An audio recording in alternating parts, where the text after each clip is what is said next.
Hello my reptilian friends, I'm Azalea and today we're carrying on with some more Heart of the Woods.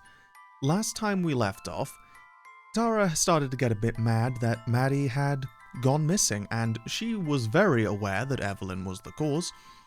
So she did what Tara does best in Tara fashion and tried to lockpick a magic door. Obviously that caused some issues for her. And in the end, she realized that don't mess with Evelyn if you don't have a plan. And on the flip side of things, Maddie and Abigail had been spending some time together. Maddie managed to get a bit of information out of Abigail about their, present situation, but it didn't really help much. But they did get to see a very beautiful lake that's maintained by fairies. And that about covers what happened last time, so without further ado, let's just jump right back in. With a smile, she leads me back towards the trees. So many of the conversations that I have with Abigail are painful reminders, either of the years of solitude she's endured, or of what I can look forward to in my own future. Both make me very certain of one thing.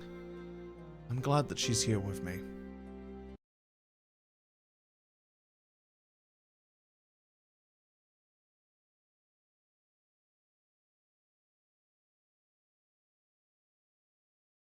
It's been days since Evelyn attacked Tara, since Galadura spoke to her. Days of fruitless searching for Maddie, and Tara is still trying to act like she's okay. She pores over every piece of local history we can find. She makes jokes. She tells stories. She pretends she isn't losing hope every day we don't find Maddie. She's lying. It's her body that tells the truth. She pulls me closer when she's under me. She stays in my arms for longer than she did before. I doubt she even notices she's doing it, but years spent hiding my emotions have made me pretty good at spotting it in someone else. Is she doing it for me? For herself? Both? That's the only thing I still don't know. Morgan? I can hear Tara's voice calling from the kitchen. I smell the smoke a second later. I'm out of the bedroom before I realize I'm moving. My mind fills up with a million possibilities. What if Evelyn's already here? What if the cabin's burning? What if... I think I owe you a new pan. Tara is fidgeting nervously. A cloud of black smoke billows from the pan on the stove. I can't even tell what was supposed to be in it. Whatever it was, it's charcoal now. You guys don't have, a fire extinguisher in here, right? I let out a breath I was holding. I shouldn't have panicked like that. I'm just glad she's okay. We don't need one. Let me see that. I walk past her and grab the pan. Before she can say anything, I open the door and toss whatever was in the pan into the snow. I run a rag under the tap and toss it to her. Why don't you get the smoke off the wall before it stains? I'll take care of this. I'm still coming down from my adrenaline. I have to make a conscious effort to say it as gently as possible. I don't want her to think I'm mad at her. She seems happy being given something to do. She smiles and tries to salute, but with the wrong hand, and ends up slapping herself in the face with the wet rag. I swear she does stuff like that on purpose sometimes. While Tara scrambles to duty, I start washing out the charred remains still clinging to the pan. After a few moments, Tara shuffles nervously behind me. You don't cook much, do you? Does not cooking at all fall under not cooking much? Because if so, yeah. Then why did you... Her eyes flick towards the counter and I follow her gaze. There's a tray sitting there. It's a mess. A piece of clumsily sliced fruit. A cup of... liquid. blackened toast.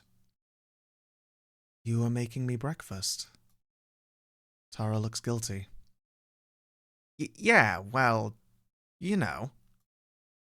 She looks down and starts fidgeting with her shirt. I figured that since we're leaving the cabin, it'd be a waste to just leave it here, and I don't know, you've really been helpful and stuff. I thought maybe I could pay you back a bit, but I just wasted the food anyway. My mind reels. I can't utter a single sound. I don't really have any friends. The few people I'm on good terms with would never do something like this. Evelyn stopped preparing meals for me the instant I could make them for myself. And even when she did, they weren't much more than leftovers of what she made for herself. It was a dumb idea. Sorry. Tara and Morgan confirm their feelings for each other with a tearful kiss. My body moves on its own. My arms outstretch and wrap around her. Before I know it, I'm reaching up to her face and pressing my lips against hers. The minute I actually process what I'm doing, I pull away and drop my arms to my sides. We both stand there awkwardly for a moment before I'm able to speak. Thank you. You're thanking me for screwing up making breakfast? I'm thanking you for trying. Oh, right. I guess that makes sense. I doubt someone like her would understand why this means so much to me. She has good people in her life. Random acts of kindness must be commonplace for her. But for me, I've never been treated as anything but a tool. I've spent years turning the idea in my head, thinking that I deserved it. It was easy enough to believe. So this moment means more to me than I can possibly say. Even if I actually knew how to talk to people, I couldn't do it. The best I can do is try to repay it in kind. Maybe we could make something together. After all your videos have taught me, I'd be happy to teach you a few things in return.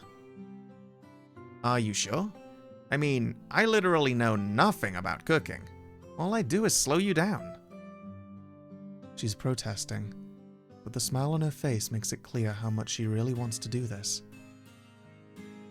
Seeing that grin in person is way more radiant than seeing it through a screen. That's okay. I'll take the lead, and we can go slow. I take her hand again. She squeezes it, and I squeeze back. Now, let's start with teaching you how to use a stove without burning the house down. That's probably a good one to know, yeah. I grab some sausages from the fridge and toss them in the now clean pan before putting it back on the stove. Okay, so you're going to want to have the heat a little lower than the absolute maximum for this one. I figured the higher it went, the faster it would cook. Technically, you're right, but that's also how you burn things beyond recognition.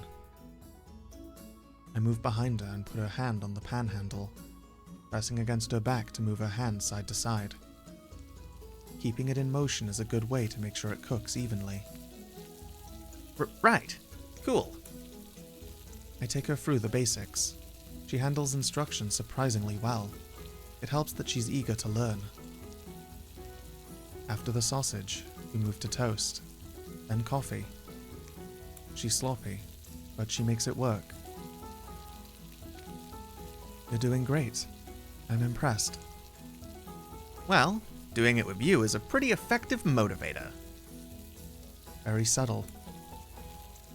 When am I anything but? We finish up with the eggs, and sit down to eat. She powers through her meal, finishing before I'm even halfway through. Holy shit, that was so good! Looks like you're a better cook than you thought. Oh, please.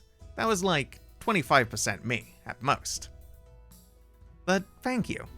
I definitely learned enough to surprise Mads when she gets back. The mention of Maddie instantly sucks some of the joy from the room. Nice as this has been, I know it's only temporary shelter from the cloud still looming over our heads. Her smile doesn't falter at all, but I can see her eyes twitch slightly after she speaks. I wish I could think of something reassuring to say. I tried just agreeing with her, but I know how hollow it would sound. But once again, she pushes it back inside. I know how that feels, although I have a much harder time smiling afterwards. And the best part is that we don't have to wash any of the dishes since we're leaving after this. We're washing the dishes. Oh, come on. She reluctantly drags herself over to the sink. I remain seated and continue eating. A few seconds later, Tara reappears casually. Hey, quick question. It should be okay if we leave Maddie's stuff here, right? I'd hate for her to come back and be missing all her super important films. It should be fine. With us out of the way, Evelyn won't have any reason to focus on the cabin anymore. Hey, Morgan, can you come here for a sec? I jog down the hallway to find her staring at a hefty black bag sitting in the hall. What's that? It's Mads' camera equipment. I was just thinking that maybe we should shoot a video before we leave. Like film an episode? Not quite. More like a summary of what's happened. A reference. Kinda like a black box in a plane. That way there'll be a record. Something that could help anyone else who decides to look into this. A dead drop. She flinches at the term. It's probably a bit too morbid for her liking. It's worth a shot. I can help you film it. Are you sure? That's a professional quality camera. Even I don't know how half the shit it does works. That's Maddie's domain. I'm sure I can figure something out. It can't be too hard to get the basics down.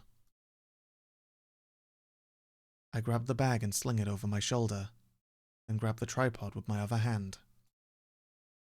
Alright, let's get to work.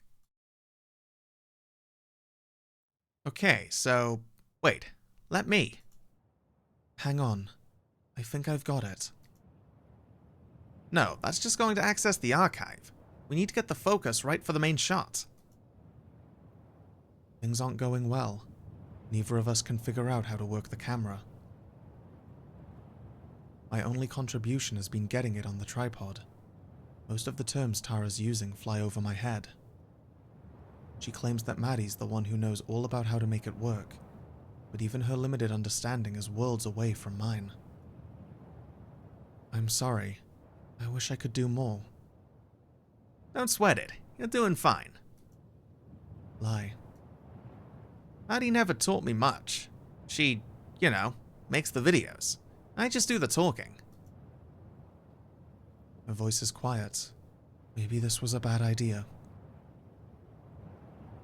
All it seems to be doing is making her miss Maddie even more. And I'm sure as hell not good enough to replace her. At least I finally managed to get the camera to a point where it's actually filming. Oh shit, you got it! She's humoring me. The picture isn't even close to being in focus, and I somehow managed to make the colors even more washed out than this place already is. It doesn't look anything like her most recent videos. I can do better. There are still settings I haven't tried. Tara claps me on the back. A bit too hard. She's so obvious. Don't worry about it. This stuff is confusing. Maybe the blur will make it more mysterious or something. Sure. She leans against a tree in front of the camera. On her signal, I hit what I hope is record. I give her a slight nod, and she's off. Hello, everybody! Welcome to a very special, not quite an episode of Taranormal. We've had a lot of crazy shit go down in the past couple weeks, so Morgan and I are putting this together to make sure we don't miss anything. Who's Morgan, you ask? She's our inside woman, as they say. We wouldn't have found any of the stuff I'm about to tell you about if not for her. And she's been a hell of an assistant, too. Mads would be manning the camera right now, but she's not here right now. It's complicated. Her voice dips for a moment before launching back into her professional cheeriness. So, where to begin? Well, I suppose I should start with a little story about a spirit, also known as the only time I've had fun in church. She launches into her story without having to take a single moment to think about it. I feel like I'm watching her transform in front of me. Her uncertainty is gone. Her anxiety is gone. That melancholy she's had inside her since Maddie disappeared is gone. It's like she's glowing. I wish I could tell her how wonderful it is to see, but I know I'd never be able to say something like that. Anyway, that's pretty much all we have right now. Hopefully Mads will be back soon. I hear her voice shake for a fraction of a second. She corrects it instantly, but I know I heard it. I'm not gonna lie, there's some bad shit out here. Maddie got caught up in it somehow, but it's nothing that's gonna last. Am I in danger too? Sure, but that's nothing new for me. You're talking to a girl who nearly got eaten by a bear because park rangers suck at their jobs. I'm just making this so we don't have as much to go over when we find her. The dry air out here is killer on my throat, so I could use the help. She coughs loudly. I'm not sure if it's real, or just for emphasis. And Evelyn, if you find this, know that we're gonna make you pay for what you did. Her voice breaks again. This time it's unmistakable. Maybe this was a bad idea. She takes a minute before she starts talking again. Her voice is shaky. Her face is a strange expression I've never seen before. I'll do whatever I have to, you know? If you're watching, I want you to know that. Can you just give me my friend back? Can you just do that now? Tears begin to flow down Tara's cheeks, and she begins to crumple as she continues speaking. I'll do anything. I swear. I don't care if we don't find any more evidence. I don't need anything else from this trip.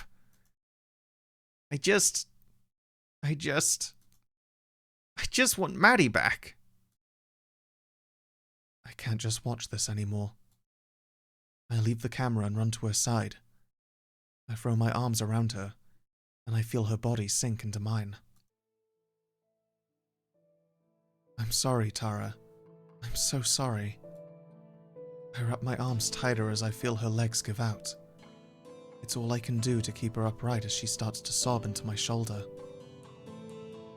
Unease settles in my chest. I've never had to do anything like this before. But I have to try. I have to do something. I should let her mourn. Everything that's happened has been my fault. There's probably nothing I could say that would make up for that. Maybe I shouldn't say anything. Just hold her like this. Physical comfort is all I'm good at, after all. I'll take care of her. It's the least I can do. I lower her down to the ground slowly. I don't even feel the snow on me.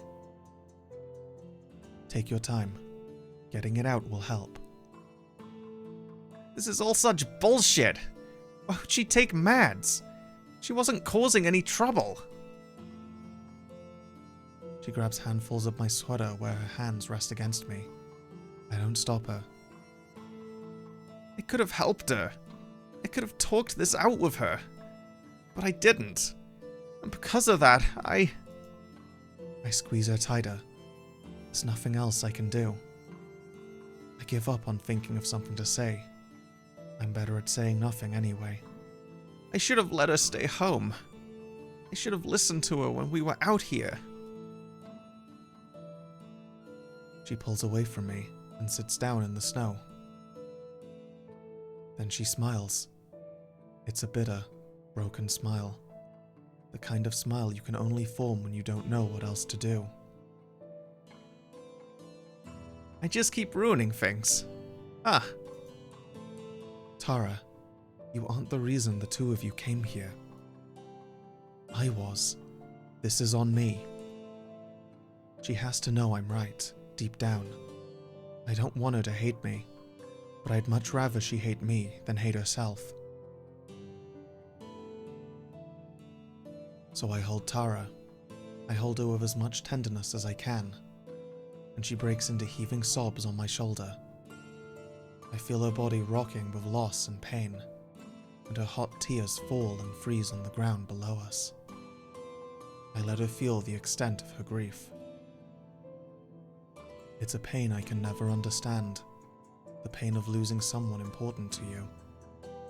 Meeting Tara, I've only just started to know what that bond is like, but it can't compare to what she has with Maddie. Tara's wailing grows muffled as she buries her face in my chest and hugs me tightly. Hesitantly, I stroke her hair in return. Time passes. Eventually, Tara grows quiet.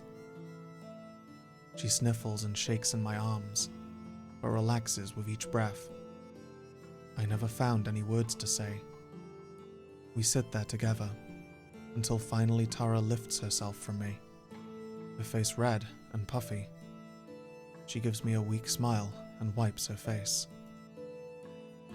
I start to pack up the camera as she cleans herself up. It seems like this might have helped after all. I should probably just leave it be and head back with her.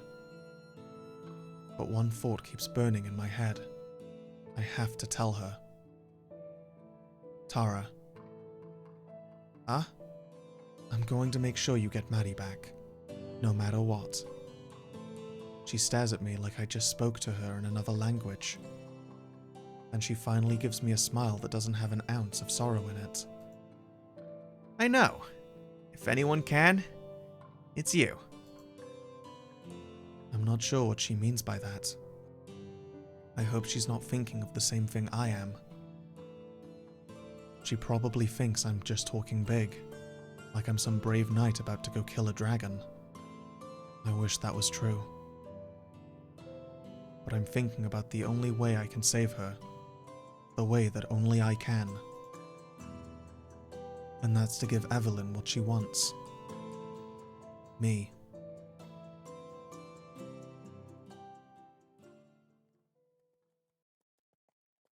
We don't talk on the ride back. Tara doesn't even fidget. I figured the wet pants would make sitting still even harder for her than it already is, but she's completely still. It isn't until we stop in the village that she speaks. I hope you don't think I'm mad at you for bringing us out here. You aren't? Nah, I know you just wanted to make something good happen for all of us. Things just didn't work out that way is all. Besides, Her voice trails off into mumbles. After a moment, she takes a deep breath and restarts. Coming here meant I got to meet you. I'm sure as hell not complaining about that. I'm sure you've met plenty of fans in person. Yeah, but you're not just a fan. Not to me. You're a lot more than that. What are you saying? She suddenly looks away from me. I think she's trying to hide the fact that she's blushing. Poorly. I don't know, I haven't really ever met anyone like you before, is all. For a moment, strange thoughts fill my head. I wanted to say more than that. I don't know what I want it to be. I just want more. But I know better than to ask for that. If it helps, I haven't met anyone like you before either. Well, I could have told you that one. I am one of a kind, you know. No argument there. I'm having a hard time looking at her. I don't know why. This is a new feeling. I push it away and reach for the carriage door instead. There's a weird air in the carriage now. Let's get inside. We've still got to figure out how much of your stuff we can fit in my closet. I mean, we could just leave some of my clothes on the floor. That's what I do at home. Not happening. I like being able to see my flaw. Can't blame a girl for trying. I can't help laughing. She laughs too. She's going to be okay. I know she will. And I'm going to make sure she stays that way.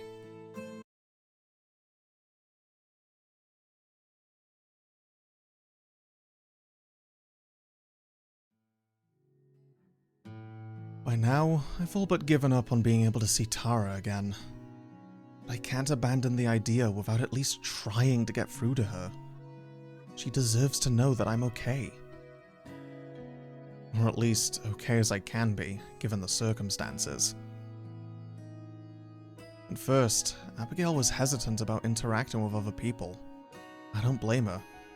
After 2 centuries of solitude, talking to 3 complete strangers within the course of a few days would be a pretty jarring shift.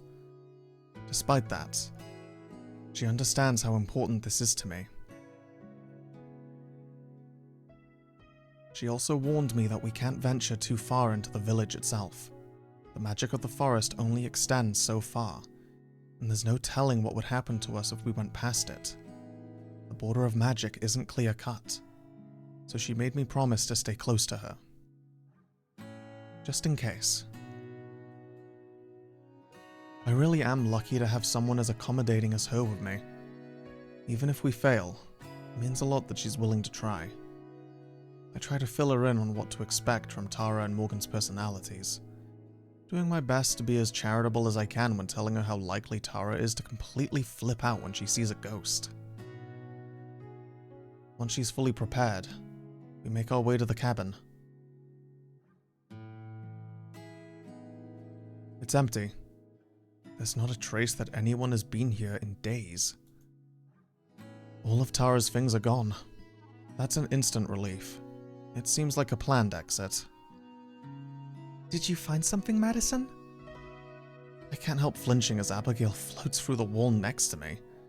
Incorporeality is one of those things I haven't been able to get used to. I think so. It seems like the 2 of them went back to the village. I don't even entertain the idea that she went home early or anything like that. It's not in her nature. Do you think so? That sounds like it would be dangerous. Why would they put themselves in danger like that? I have no idea. Hopefully we can ask them ourselves. Abigail starts to back away, looking down at the ground. Madison, of course. I'll do my best to help you. But I feel like it would be remiss of me if I didn't warn you not to get your hopes up. It took me years to be able to manifest myself. The chances of you being able to communicate with them so soon are low. That's okay. I didn't have much hope to begin with. I don't like being this dour about things, but I don't see how else I'm supposed to feel. She looks stricken by my words, and I hastily try to gloss it over. I mean, hey, you never know. If you can do it, maybe I can come along with you. The 2 of us together are bound to be able to accomplish more than we could on our own. Together? She looks down, grabbing handfuls of her gown. She agreed to come with me before, but it seems like she's having second thoughts. What's wrong? It's just that accompanying you would mean returning to Eisenfeld again. I haven't returned since, well... Oh no. I'd never even thought to ask about that. I've tried to avoid talking about her death as much as possible. Strange as it sounds, it feels like it would be rude, in a way.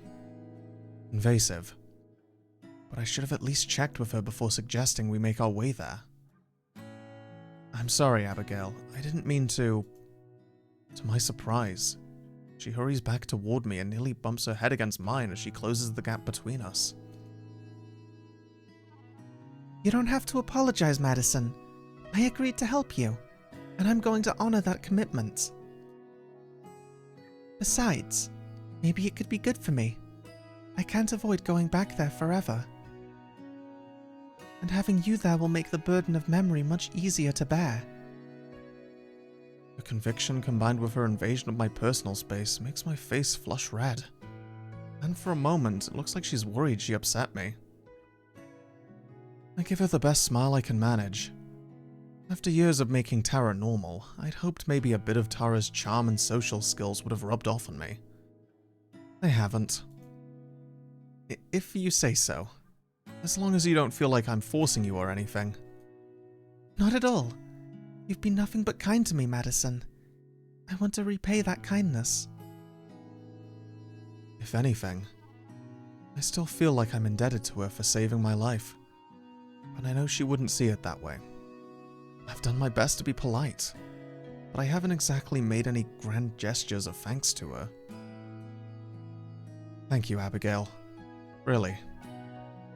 Of course. Now then, shall we? Lead the way. Every time Tara and I visited Eisenfeld, we were stared at everywhere we went. Now, seeing everyone walk by Abigail and me without so much of a glance is surreal. Abigail gazes at the buildings as we pass by, occasionally pointing out one she remembers from her time. Her voice is a strange mix of excitement and melancholy. I'm not sure if I should encourage her mood or try to comfort her. As we enter the town square, we start to encounter larger groups of people. Each time one passes close by, Abigail grabs onto my arm and moves closer to me. Is she scared of crowds? Or is it something about the villagers themselves that has her shaking? I'm tempted to ask her, but I think better of it. For all I know, this fear could be connected to the way she died.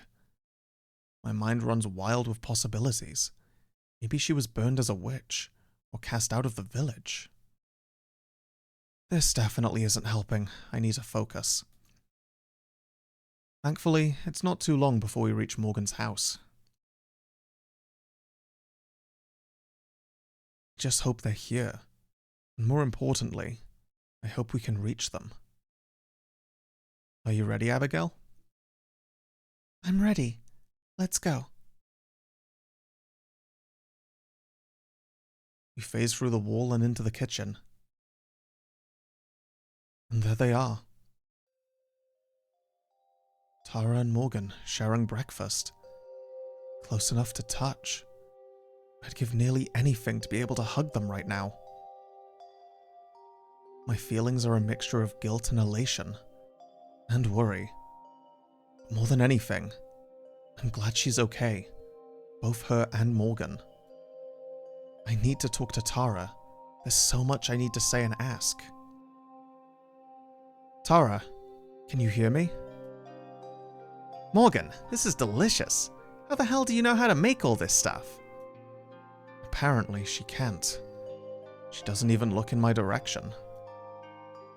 Most of it I picked up from older folks in the village. The rest I pieced together from random cooking videos. When all this is said and done, remind me to give those channels a shout out on an episode, because this rules. I try waving my hands in front of their faces, hoping that maybe movement will convey what my voice clearly can't. Once again, no reaction. Morgan leans toward Tara, passing right through my hand. Maybe you'll learn enough while you're here to make a few cooking videos yourself. Are you asking because you actually think that'd be good? Or do you just want to see another video where I almost burn my house down? Morgan shrugs and gives Tara a small smirk, and Tara chuckles in response. I feel another surge of sadness. I knew I shouldn't have expected this to work right away, but I'm still crestfallen. Having them this close hurts in a way I couldn't have imagined. All the time I spent feeling ignored while I was alive seems so trivial compared to this. So, what's the plan for today? Got anywhere in town we might be able to hit up for local lore? Most of the official records of town history are sealed up in Evelyn's office, so those are off the table. but we might have some luck checking out older buildings around town. She's done a good job of cleaning up evidence of what Eisenfeld used to be, but maybe you'll notice something I didn't. Sure, I mean, it's worth a shot. Her voice barely contains a trace of the fire I'm so used to. I have to hope that at least the remaining trace is a sign she'll regain the fire someday. At least she's not alone. Morgan reaches out and puts her hand on Tara's shoulder, squeezing gently. When she speaks, her words are soft and strained. Are you going to be okay? What do you mean? After yesterday, if you need some time to rest, nobody's going to blame you. Tara looks down at her feet. I can't read her expression, but the low volume of her voice tells me all I need to know. A quiet Tara is a worrying rarity. I mean, I guess a little time off could help me, as long as we get right back to looking for Mads afterwards. Of course. I feel like I should be hurt that she's not focusing on finding me, but I'm not. I'm just glad that she's got someone with her to keep her from burning herself out. I still don't feel any kind of power within me that I could use to manifest myself. Abigail's my only hope. I turn to her, trying to keep my voice level despite my desperation. Abigail, do you think you could manifest? Even if I can't reach them, maybe you can. Abigail nods, but she's frowning. My heart wasn't exactly soaring, but I can feel it sink even further. I'll try, but whatever power I had that allowed me to appear to you has felt much weaker since I used it to save you. Abigail closes her eyes and starts to lift higher off the ground. As I watch, I feel a strange feeling in the air around me. As if it's bending around her, being pulled aside as she can step through the border between our worlds. For a minute, it seems like it's actually working. I'm trying to figure out what exactly I'm going to say when I feel the energy in the air start to fade. Abigail seems to be struggling, furrowing her brow as she sways in the air. Her face scrunches, and guilt stabs me like a knife. Is she in pain? Abigail, stop. It's okay. Maybe if I just try a little harder. I reach out and gently take her hand, lowering her to the ground. She opens her eyes, breathing hard. As much as I want to see Tara, it's not worth making her feel like this. It's okay, I promise. We can try again some other time. Abigail gives a faint nod and stares down at her feet. Her hands ball into fists as her shoulders rise and fall. I'm so sorry, Madison. I don't understand why this is happening. There aren't any rulebooks for this sort of thing. I don't blame you for not knowing about things most people think are impossible to begin with. The disappointment I'm feeling takes a back seat to concern for Abigail's well-being. I've already put her through a lot by making her come here in the first place. We knew beforehand this was a long shot. I'm just happy I got to see them again. Are you sure? I'm not, but I know that if I tell her that, she'll want to try again. It's better this way. I'm sure. You've done more than enough by coming with me. I look back to Tara and Morgan, taking what I pray isn't my final glance at them. To my surprise, Tara is leaning against Morgan's shoulder while Morgan's arm is wrapped around her back in a loose hug. Thank you. As messed up as all this is, I'm glad that you're the one helping me get through it. Tara's voice is soft, and it carries a vulnerability I don't think I've ever heard from her before. Same here. We make a good team. Tara raises her head to look at Morgan, their faces inches apart. We should have a team name, like the Dream Team or something. We'll work on it.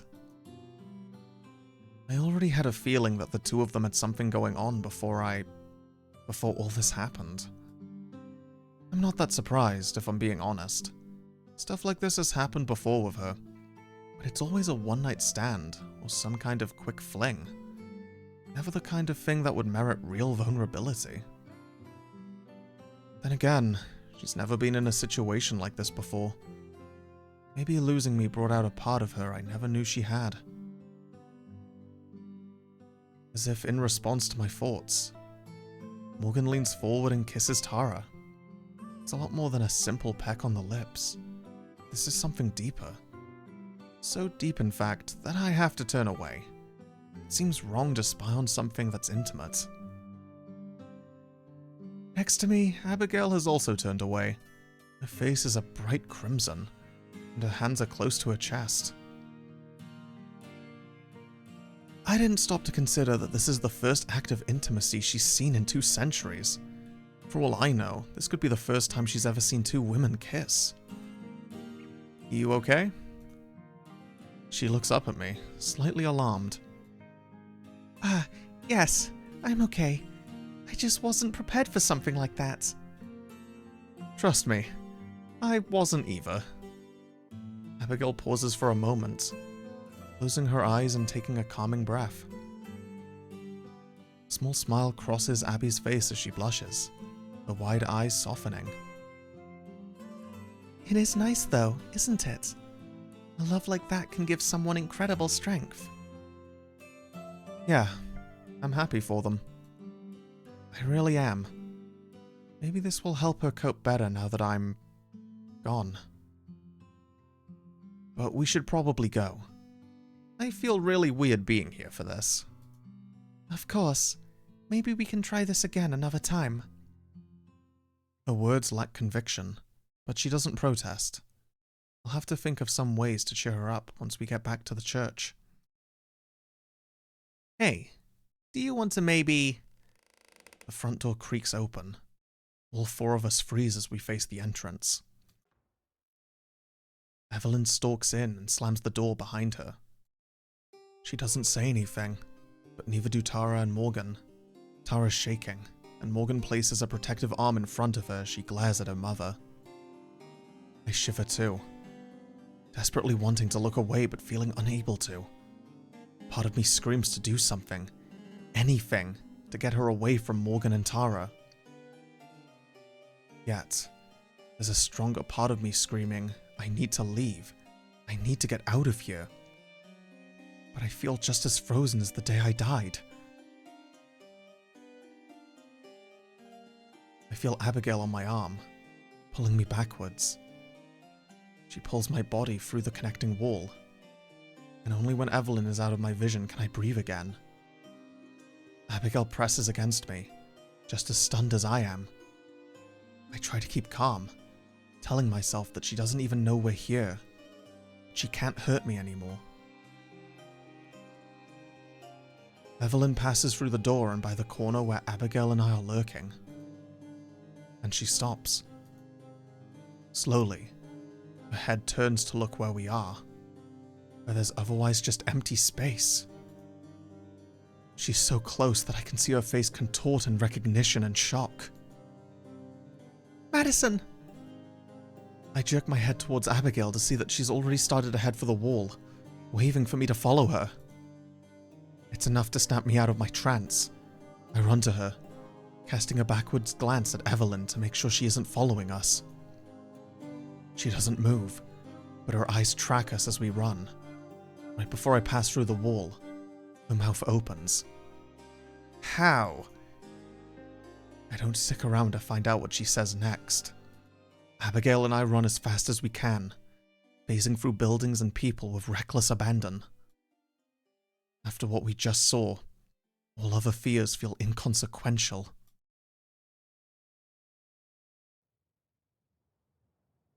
By the time we're back in the forest, it's clear that Evelyn has no interest in pursuing us. For now, at least. Madison, are you okay? She puts her hand on my shoulder, pulling me closer to her. My head throbs painfully, and my breathing is shaky, but her touch grounds me. I'm not sure, but I'm a lot better now that we have some distance between us and her. I look back towards the village, half expecting her to come flying at us like some kind of demon. She saw us, Abigail. How is that possible?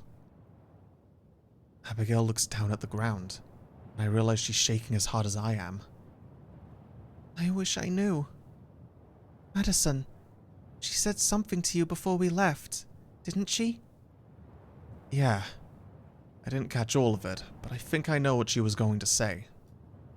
She looked shocked when she saw us. Confused even. I think she didn't know about us being out here. Abigail's voice is barely above a whisper when she speaks. Her face is drained of color. But now she does. The message is clear. As long as Evelyn is in Eisenfeld, we can't be. I'm sorry, Tara. I'm sorry, Morgan. But it looks like you're on your own.